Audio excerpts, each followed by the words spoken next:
The job of a school nurse is to look after the well-being of her students. One school nurse in Stafford, New Jersey, is in trouble for maybe taking that too far. She's been suspended for not wearing a mask to work, but she had a good reason. Here with us is Erin Pine, a New Jersey school nurse, or at least you were a New Jersey school nurse until recently. Erin, welcome. And could you start by briefly telling us what led to getting suspended from your job?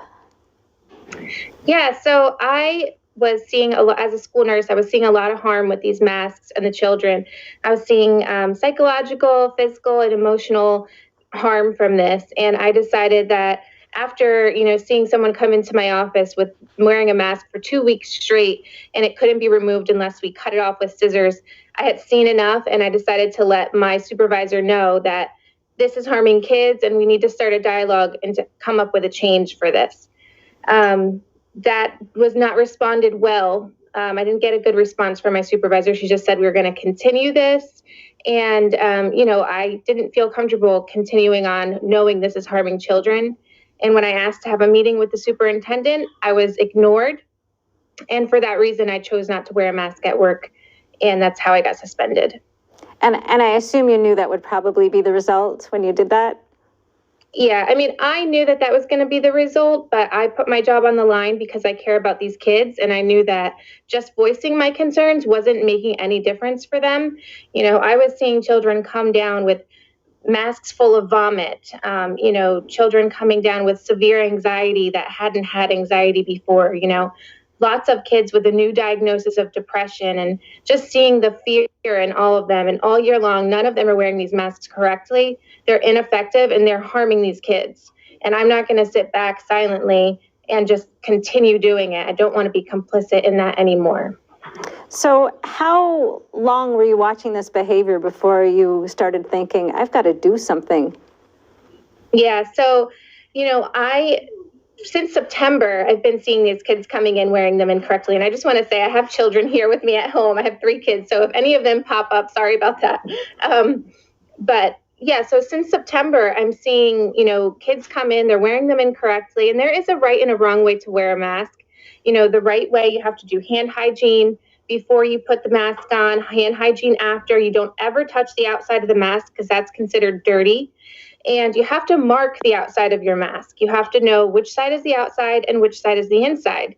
When you have the outside flipped back onto your face, it defeats the purpose. Now you have that dirty surface all on you're breathing that in. And not only that, but bacteria is much larger than viruses. So viruses can come through the pores of your mask, but bacteria can't, and it gets clogged up in it. And that's why you have to wear it, so you have to wear it proper way so that it prevents the cross contagion. So now if you're wearing it incorrectly, which I'm saying all of these children are since September, since the beginning of the year, they're all wearing them incorrectly. And it's really unrealistic to think that they could wear them right as children because they're not little adults. So as I'm seeing them wearing them incorrectly, and I know that they're all cross-contaminated, I can see that there is potential for more serious harm if we continue this. And you're not just in one school, is that right? Right. I float through the district. So I'm in all of the buildings. I'm with, and each grade in my district each building has about 2 grades in each building, except for the pre-K is only pre-K and the kindergarten is only kindergarten. And you're seeing the same problem no matter where you were? Yeah, no matter where you are. These kids and 3 and 4-year-olds are obviously, you can't expect them to be wearing these masks correctly. And when you have a classroom size of, 20 kids, and one teacher, how can you expect that would be the whole school day of, recorrecting and redirecting these kids on how to, don't touch your mask on this. You could do it all day long. It's just not realistic, and it's impeding their education. These kids, the teachers all year long, they've been, complaining to me that students are preoccupied with these masks. And, of course they are. They're children. They're touching them. They're playing with them. Hey, look at my mask. Look at your mask. Let's switch. Let's play. Let's, sticking their tongue out, or they come in. Some of them have allergies and they have runny nose, and now their mask is filthy and soaking wet with snot all day long. This is not ever how masks were meant to be used. You know, from your description of how to wear a mask properly, it sounds like the vast majority of people I see, period, are wearing them incorrectly. You know, at restaurants, you pull it down, you put it on the table, you put it back on. So Right. cannot imagine kids would do any better. Could you go back to, you talked about the anxiety. Could you talk a little bit more about that? Yeah, so I've had a lot of kids that are newly diagnosed with anxiety or depression. I've had so many increase of stomach ache complaints this year. And the stomach aches are not, it's really related to anxiety. I've had parents tell me that they couldn't get an appointment with a psychiatrist because they're backed up 3 months for new pediatric clients. And I've been bombarded by the community of parents telling me how much stress their kids have been under, and also from professionals, nurses and psychiatrists and doctors messaging me and telling me, you're right, we're seeing this in our practice. This is not okay. We need to stand up and say no more. But in my own observations in school, I had one little girl, for example, come into my room in the nurse's office, and she also threw up in class. She came in and she said, I'm not sick. She said, this happens all the time. And I said, well, what do you mean? Tell me what's going on. And she said, I see everybody wearing these masks and it hurts my stomach. She said, if I think about it for a really long time, it'll hurt my stomach so much that I throw up. And she said, my mom already knows about this. This happens all the time. So this is a little child who's having physical symptoms from her anxiety. She's having severe stomach pain and vomiting from it.